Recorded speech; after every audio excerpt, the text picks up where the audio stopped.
सदाशिवसमारम्भां शङ्कराचार्यमध्यमाम् अस्मदाचार्यपर्यन्तां वन्दे गुरुपरम्परां श्रुतिस्मृतिपुराणानाम् आलयं करुणालयं नमामि भगवत्पादशङ्करं लोकशङ्करम् अपारकरुणासिन्धुं ज्ञानदं शान्तरूपिणं श्रीचन्द्रशेखरगुरुं प्रणमामि मुदान्वहम्.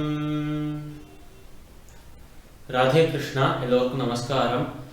இந்த வீடியோவில் பகவத்கீதையின் 4வது அத்தியாயமான ஞான கர்ம சந்நியாச யோகத்தின் 16வது ஸ்லோகம் மற்றும் 17வது ஸ்லோகத்தை விளக்கத்துடன் பார்ப்போம். கிம் கர்ம கிமகர்மேதி கவயோப்யத்ர மோஹிதாஹ தத்தே கர்ம பிரவக்ஷ்யாமி யஜ்ஞாத்வா மோக்ஷ்யசே சுபாத்.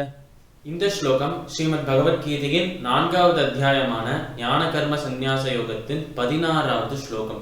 இந்த ஸ்லோகத்தில் கிருஷ்ணர் அர்ஜுனனை பார்த்து சொல்றார், கிம் கர்ம கிம் அகர்மேதி கவயோ பெத்ர மோகிதாக. கிம் கர்ம கிம் அகர்மேதி, எது கர்மம் எது அகர்மம், இது ரெண்டு விஷயத்தை கொண்டு கவயோ பெத்ர மோகிதாக, கவையர்கள் என்று அழைக்கப்படும் சாஸ்திரங்களை வேதங்களை அத்தியனம் செய்து அதை படித்து அதில் இருக்கும் அந்த தத்துவங்களை நன்கு மனப்பாடம் செய்து அந்த வேதங்கள்ல இருக்கும் அனைத்து ஞான தத்துவங்களையும் தெரிந்தவர்கள் அவர்களை குழம்பி போயிருக்கார்கள் அர்ஜுனா என்று கிருஷ்ண அர்ஜுனனை பார்த்து சொல்றார். அதாவது கர்மாவுக்கும் அகர்மாவுக்கும் இடையில் இருக்கும் அந்த ஒரு டிஃபரன்ஸ், அந்த ஒரு வேறுபாடு என்ன என்பதை தெரிஞ்சுக்கிறதுக்கே இந்த கவையர்களுக்கே ரொம்ப கஷ்டமாக, இந்த பண்டிதர்களுக்கே ரொம்ப கஷ்டமாக இருக்கு அர்ஜுனா என்று கிருஷ்ணன் சொல்றார். கர்மா என்றால் என்ன? கர்மாவுக்கு ஆப்போசிட்டா இருக்கிறது அகர்மா என்று சொல்றோம். கர்மா அப்படின்னா சிம்பிளா நம்ம இது வரைக்கும் பார்த்துட்டு செயல் என்று பார்த்தோம். ஏதாவது நம்ம செஞ்சோம் என்றால், ஏதாவது ஒரு விஷயத்தை செய்தோம் என்றால் அதற்கு செயல் கர்மா என்று பெயர் என்று பார்த்தோம். கர்மாவுக்கு ஆப்போசிட் அகர்மா என்று சொன்னாலே என்ன நமக்கு புரியாது? அகர்மானா அப்ப கர்மா செய்யாமல் இருக்கிறது, செயலே செய்யாமல் சும்மா இருக்கிறது தான் அகர்மா என்று நினைச்சிட்டு இருப்போம்.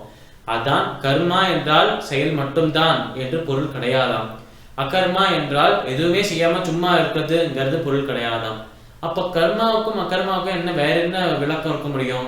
இந்த ரெண்டுத்துக்கும் என்ன டிஃபரன்ஸ் இருக்க முடியும் என்று நமக்கே ஒரு குழப்பம் வரும்போது, இந்த குழப்பம் நம்மளுக்கு மட்டும் வரலையா, அது படித்த பண்டிதர்களுக்கு கூட வர்றது என்று கிருஷ்ண அர்ஜுனனை பார்த்து சொல்றார்.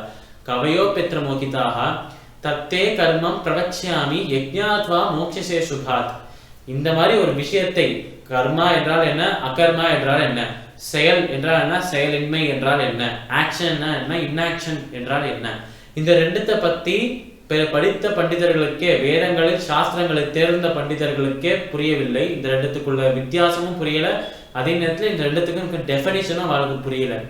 அப்பேற்பட்ட கர்மா என்றால் என்ன, அகர்மா என்றால் என்ன, இந்த ரெண்டுத்தை பத்தியும் இந்த ரெண்டுத்துக்கும் இருக்கும் வித்தியாசம் என்ன, இந்த ரெண்டுத்துக்கும் முக்கியமாக நம்ம தெரிஞ்சுக்க வேண்டிய பாயிண்ட்ஸ் என்ன, முக்கியமா தெரிஞ்சுக்க வேண்டிய விஷயங்கள் என்ன என்பதை நான் உனக்கு சொல்றேன் அர்ஜுனா என்று கிருஷ்ண அர்ஜுனனை பார்த்து சொல்றார். இது எந்த ஞானம் என்பது மனதில் வைத்துக் கொள்ள வேண்டிய அவசியம்.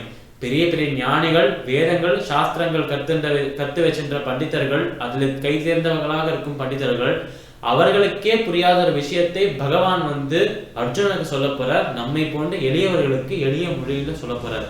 அப்போ அவளுக்கே தெரிஞ்சுக்கிறது கஷ்டமா இருக்கிற அந்த ஒரு ஞானத்தை எளிமையா, சிம்பிளா, ஃப்ளூயண்டா நம்மளுக்கு சொல்ல போறார் நம்மளோட கிருஷ்ணர்.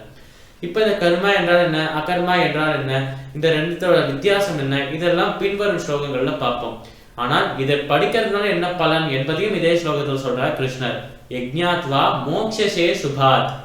இங்க மோக்ஷசே சுபாத் என்பதை மோக்ஷசே அசுபாத் என்று மாத்தலாம். மோக்ஷசே விடுதலை பெறுவாய் என்று கிருஷ்ணர் சொல்றார். அசுபாத் என்றால், இங்க அசுபாத்ங்கிற வார்த்தைக்கு 2 அர்த்தங்கள் தமிழ்ல சொல்லலாம். ஒண்ணு, இந்த சம்சாரம், இந்த ஒரு பிறப்பு இறப்புங்கிற இந்த சக்கரத்தோட இருக்கும் இந்த ஒரு சம்சாரம், இந்த உலக வாழ்க்கை, இந்த உலகியல், இதை சம்சாரம், இதற்கு அசுபாத் என்று சொல்றான். இன்னொரு அசுபாத்துக்கு இன்னொரு விளக்கம் என்ன சொல்றா என்றால், கர்ம பந்தத்தையும் அசுபாத் என்று சில உரைகள்ல சொல்றா. கர்ம பந்தம் என்றால் நம்ம என்ன கர்மா செய்யறோமோ அது பகவானை போல நம்ம ஆசை இல்லாமல், அந்த கர்மாலையும் ஆசை இல்லாமல், கர்மால பலன் மீதும் ஆசை இல்லாமல் செய்தோம் என்றால் கர்ம பந்தம் வராது. அதாவது கர்மத்தின் பலன் நம்மளை பந்தப்படுத்தாது என்று பார்த்தோம். அப்படி செய்யவில்லை என்றால் அகங்காரத்தோடு மமக்காரத்தோடு நான் தான் இந்த செயலை செய்கிறேன், இந்த செயலிலிருந்து ஒரு பலன் என்னையே அடைய வேண்டும் என்று அந்த அகங்காரம் மமக்காரம் இருந்தது என்றால் அப்போ அந்த செயலின் அந்த ஒரு பலன் நம்மளை பந்தப்படுத்தும், நம்மளை மோட்சம் அடைய விடாமல் தடுக்கும், இதே லோகத்தில் இதே சம்சாரத்தில் நம்மளை அழைத்து வைக்கும் என்பதை பார்த்தோம். அதனால் அசுபாத் என்பதற்கு இந்த ஒரு கர்மபந்தம் என்பதும் ஒரு விளக்கமாக இருக்கு, அதே நேரத்தில் சம்சாரம் என்பதும் விளக்கமாக இருக்கு. எப்படி பார்த்தாலும் ரெண்டுத்தையுமே ஒரு விளக்கமாக வைத்திருந்தாலும் மோட்சே சுபாத் என்று சொன்னாலே நமக்கு அமங்கலத்திலிருந்து இந்த ரெண்டுத்திலிருந்து நமக்கு விடுதலை கிடைக்கும் என்றும் ஒரு பொருள் வச்சுக்கலாம்.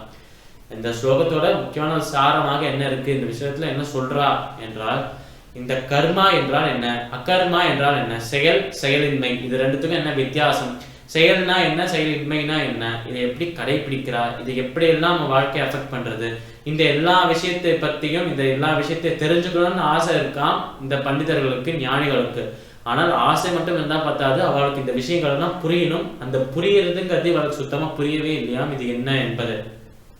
அப்படி வேதங்கள் சாஸ்திரங்களை படித்து அதில் கை தேர்ந்தவர்களாக இருக்கும் அந்த ஞானிகளுக்கே புரியாத விஷயத்தை நம்மை போன்ற இளையவர்களுக்கு, நம்மை போன்ற சாதாரண மக்களுக்கு, பாமரர்களுக்கு புரியும் போல ஒரு எளிமையான முறையில சிம்பிளான ஒரு லாங்குவேஜ்ல கிருஷ்ணர் அர்ஜுனனை பார்த்து சொல்ல போறத நம்ம இதுக்கப்புறம் பின்வரும் ஸ்லோகத்துல பார்ப்போம்.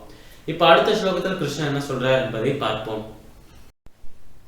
கர்மணோ ஹ்யபி போதவ்யம் போதவ்யம் ச விகர்மணஹ அகர்மணஸ்ச போதவ்யம் கஹனா கர்மணோ கதிஹி.